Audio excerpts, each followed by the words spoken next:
Selamat datang di channel Detektif Sanji, tempat berkumpulnya para pecinta One Piece yang haus akan teori, fakta tersembunyi, dan pembahasan mendalam seputar dunia ciptaan Eiichiro Oda.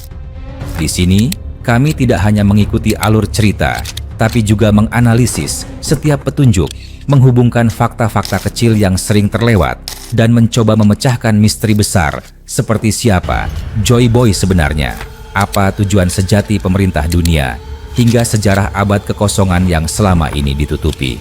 Setiap video di channel ini disusun dengan riset yang mendalam, sudut pandang kritis, dan tentunya semangat nakama sejati.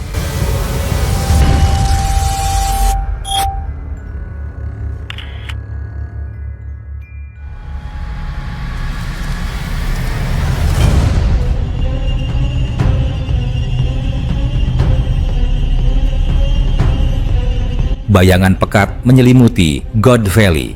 Langit kelabu seakan merespons aroma darah yang sudah mulai memenuhi udara.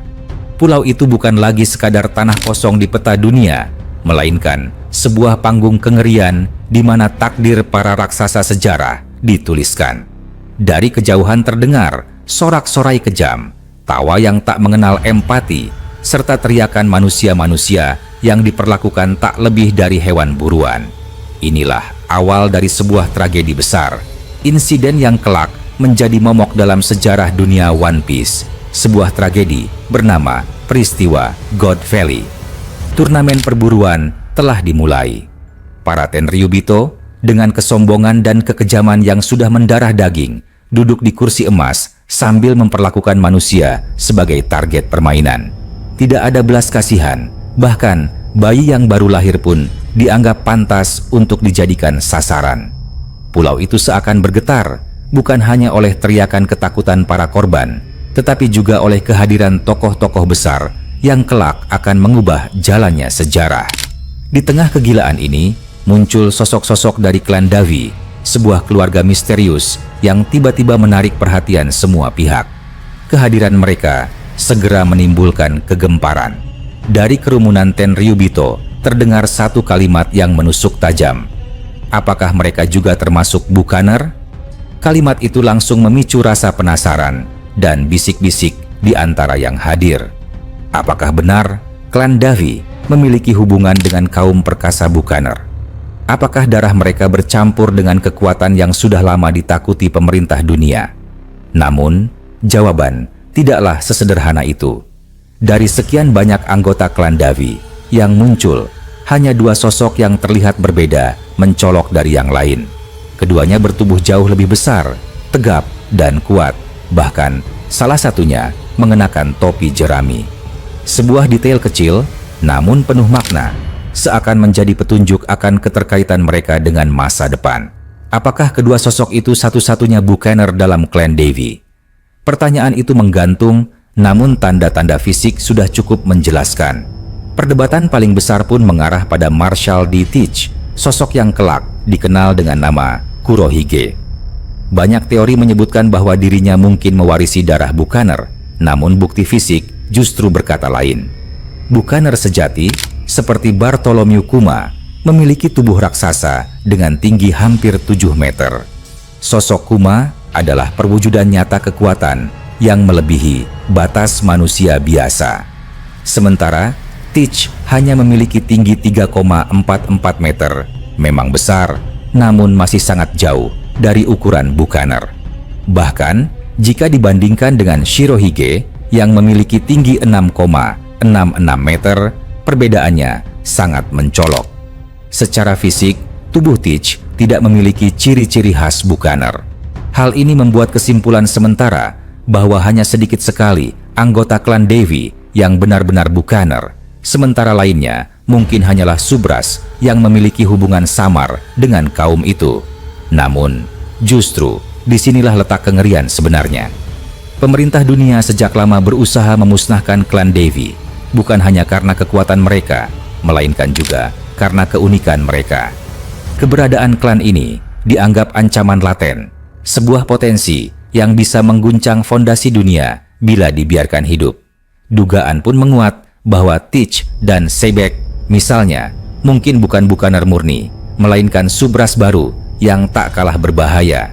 Dalam salah satu wawancara Oda di SBS, sudah pernah muncul konsep subras baru yang sebelumnya tak dikenal, sehingga kemungkinan besar misteri ini bukanlah kebetulan. Semua kebenaran itu terhubung dengan fakta mengejutkan yang akhirnya terungkap. Ternyata, apa yang ditemukan oleh Garling Vigeland di God Valley bukanlah harta karun emas, bukan pula senjata kuno, melainkan klan Davi itu sendiri. Penemuan itu membuat Saturn memberikan ucapan selamat, menandakan betapa berharganya klan tersebut bagi pemerintah dunia. Namun, ada satu detail yang membuat banyak orang tertegun.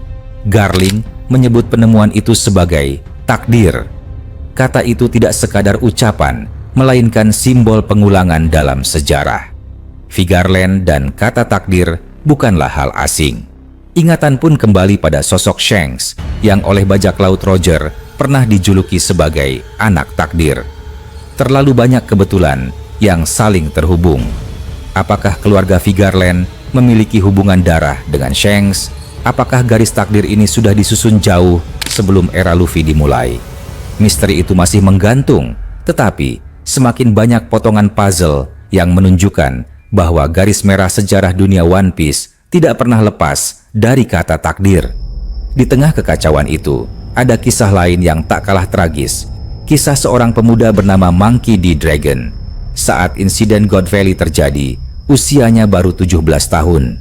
Masih sangat muda, masih seorang taruna di angkatan laut, penuh idealisme dan percaya pada konsep keadilan. Namun, semua keyakinan itu runtuh dalam sekejap ketika matanya menyaksikan kebenaran pahit tentang dunia.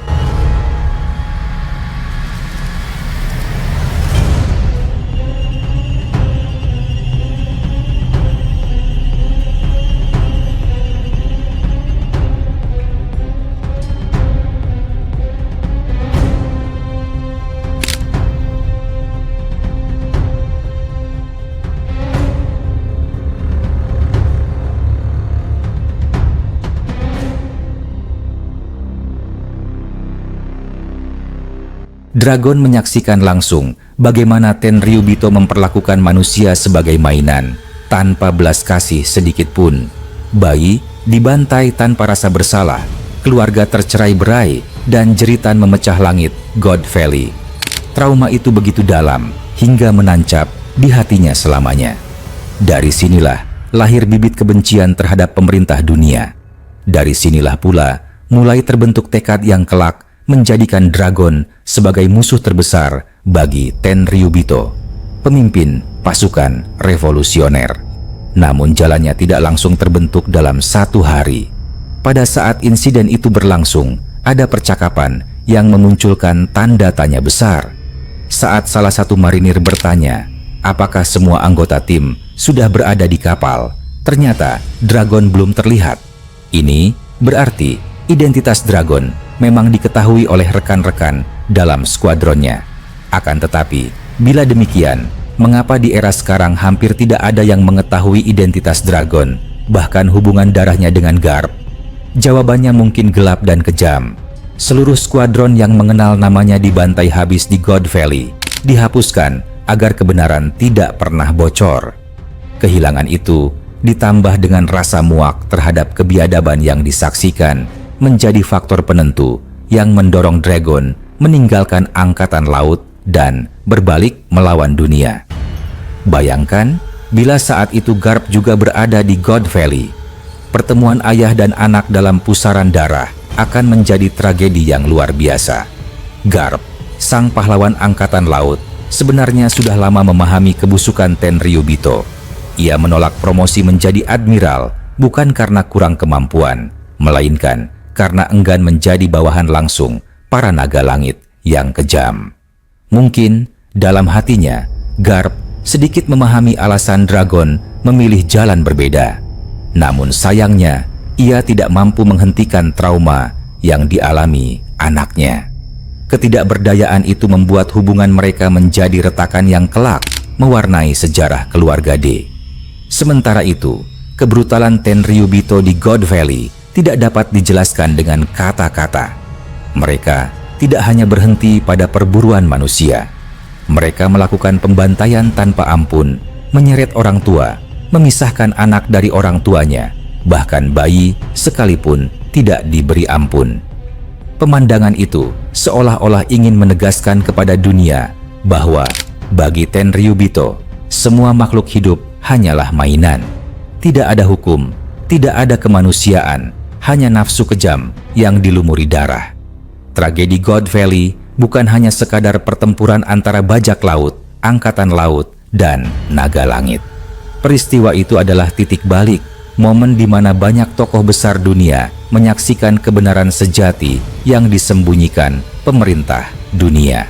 Dari sanalah lahir dendam, kebencian, sekaligus tekad yang akan mengubah sejarah. Klan Devi menjadi simbol harapan sekaligus kutukan. Teach membawa warisan gelap yang masih penuh misteri. Vigarland menyisakan pertanyaan tentang takdir. Dragon kehilangan arah dan memilih jalan pemberontakan. Dan Garp, meski berjasa bagi angkatan laut, tetap terjebak dalam dilema antara keluarga dan keadilan. Pulau itu kini tinggal kenangan. Darah yang mengalir di tanah God Valley sudah lama kering, namun bau busuk tragedi itu tidak pernah benar-benar hilang. Setiap nama besar yang pernah hadir di sana membawa luka masing-masing, luka yang kelak menular pada generasi berikutnya. Inilah ironi terbesar dalam dunia One Piece. Kebenaran sejarah bukan hanya soal pahlawan dan penjahat, melainkan soal bagaimana trauma, pengkhianatan, dan takdir saling bertabrakan dalam satu titik yang disebut God Valley. Dalam sejarah panjang dunia One Piece, terdapat momen-momen yang membekas sebagai simbol kebiadaban, titik-titik hitam yang memperlihatkan betapa dalamnya kegelapan yang bisa muncul ketika kekuasaan tanpa batas bersatu dengan keserakahan dan arogansi. Salah satu peristiwa yang belakangan terungkap menjadi saksi nyata dari kebrutalan Tenryubito, makhluk yang menyebut dirinya sebagai naga langit dan berperilaku seakan-akan dunia diciptakan hanya untuk melayani kehendak mereka. Kekejaman yang dipertontonkan mengingatkan pada tragedi Dressrosa di bawah kendali Doflamingo, namun kali ini skalanya jauh lebih besar, lebih menyesakan, lebih menegaskan bahwa para penguasa dunia tak pernah ragu mengorbankan nyawa dan kehormatan demi mempertahankan status mereka. Dalam ajang yang disebut kompetisi individu, nama Gunko muncul sebagai pusat perhatian. Keberadaan Garling pun tidak kalah mencolok, namun beberapa Tenryubito justru bertaruh pada Gunko, seakan sudah tahu bahwa jalan cerita akan memberikan sorotan khusus kepadanya. Hal ini semakin jelas bahwa sosok Gunko bukan hanya sekadar pion dalam permainan para naga langit, melainkan figur yang kelak mungkin berdiri sebagai antagonis utama dalam pertempuran menentukan. Perannya semakin mengerikan ketika terungkap bahwa seluruh gerakannya berada di bawah kendali Imu, sosok misterius yang bersemayam di puncak tertinggi kekuasaan dunia, figur yang bahkan Gorosei tunduk di hadapannya.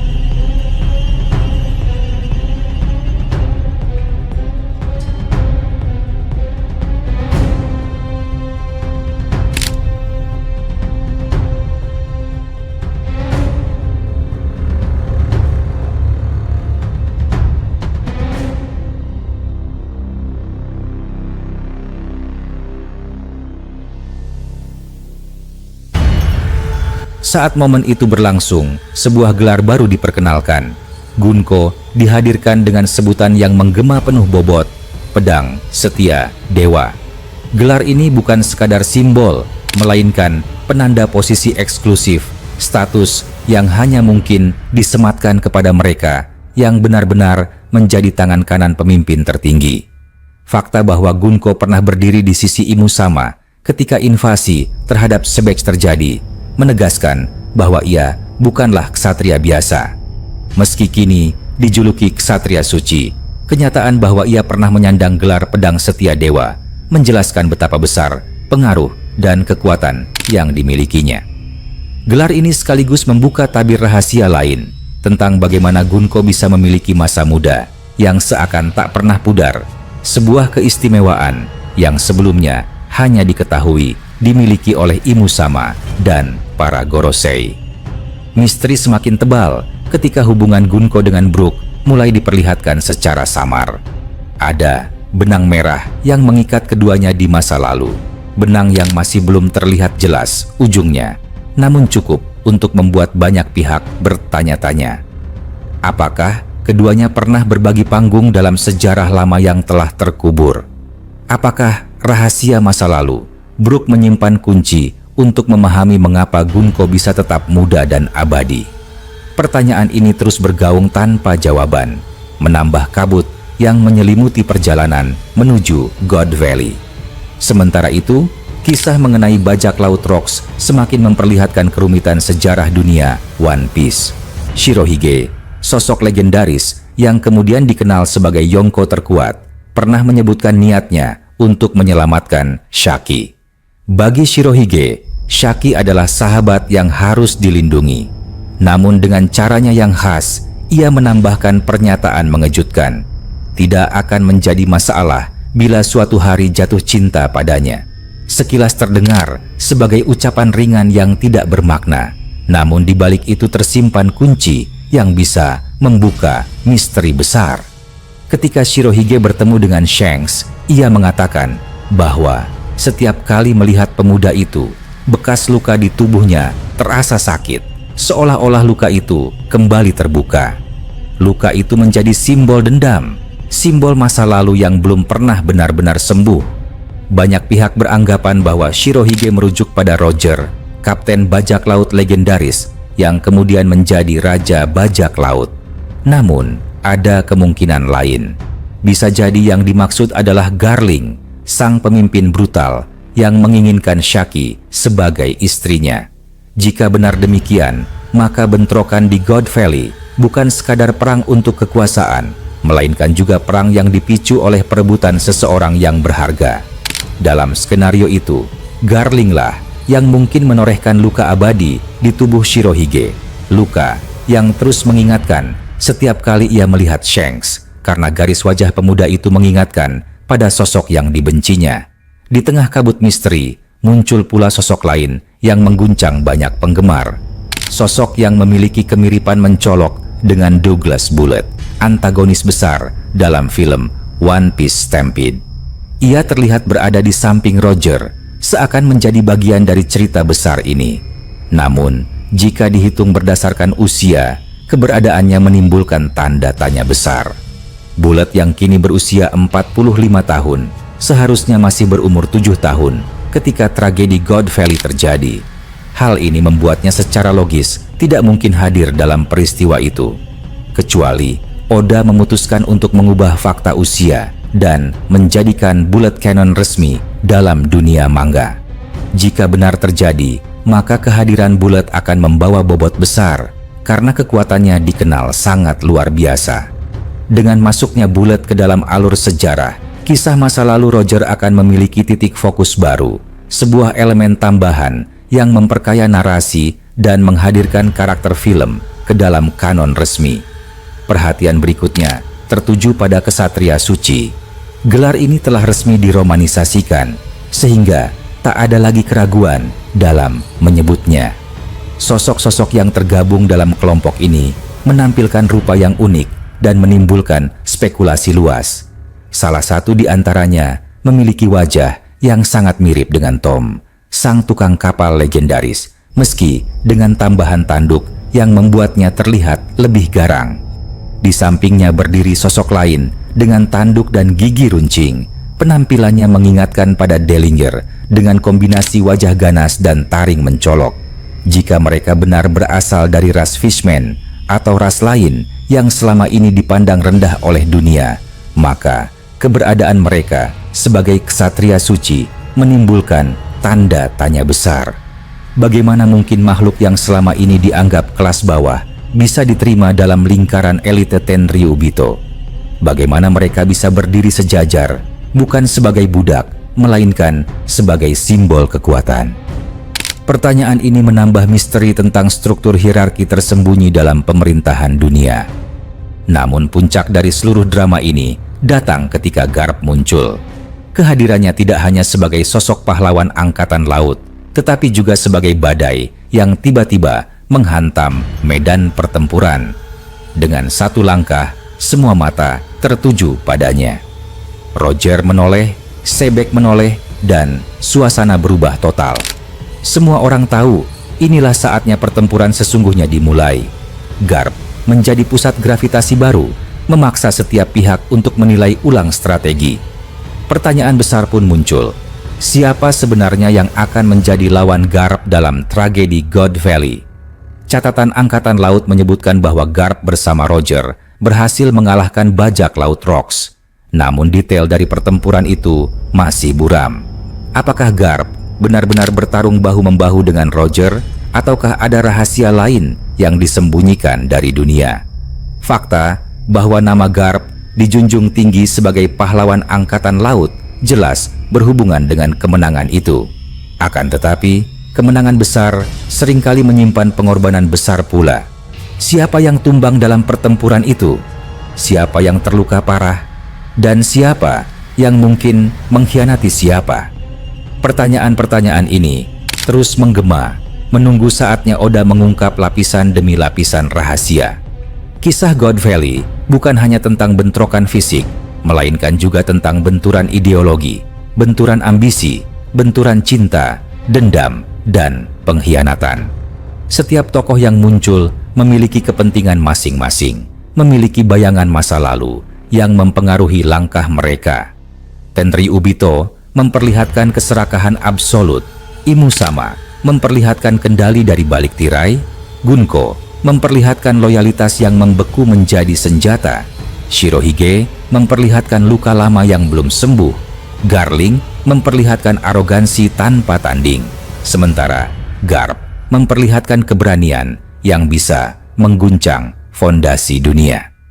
Semakin lama, misteri yang terjalin di God Valley menjadi benang kusut yang sulit diurai. Setiap jawaban justru menimbulkan pertanyaan baru. Setiap pengungkapan melahirkan teka-teki tambahan. Namun, justru disitulah letak keindahannya. Kisah ini bukan hanya tentang siapa yang menang atau kalah, melainkan tentang bagaimana dunia dibentuk, bagaimana sejarah ditulis oleh darah dan pengorbanan, bagaimana luka lama bisa diwariskan kepada generasi baru, seperti Shirohige yang mengingat luka setiap kali melihat Shanks. God Valley adalah panggung di mana para legenda bertemu. Sebuah panggung di mana pahlawan dan penjahat tak selalu bisa dibedakan dengan jelas. Sebuah panggung di mana pedang, darah, dan takdir berpadu menjadi satu kisah yang mengguncang dunia.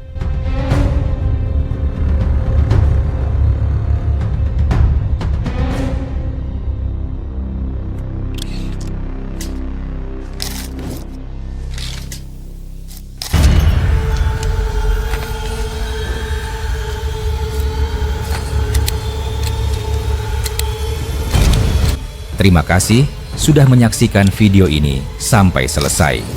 Kalau kalian menikmati konten ini, jangan lupa klik tombol like, tinggalkan komentar di bawah, karena semua teori dari kalian juga sangat berarti dan bisa jadi bahan diskusi di video berikutnya. Dan tentu saja, klik subscribe serta aktifkan lonceng notifikasi supaya kalian tidak ketinggalan update terbaru dari kami. Sampai jumpa di video selanjutnya.